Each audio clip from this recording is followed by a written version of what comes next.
It's very common when recovering from narcissistic abuse to be afraid that you'll never meet someone like that again, that you'll never feel that kind of love again.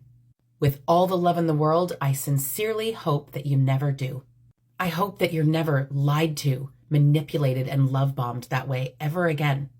That amazing feeling that you felt in the beginning of the relationship, that was manufactured.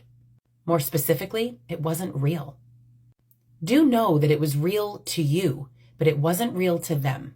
What I wish for people is real, true love. Love is not hot and cold, abuse and positive reinforcement.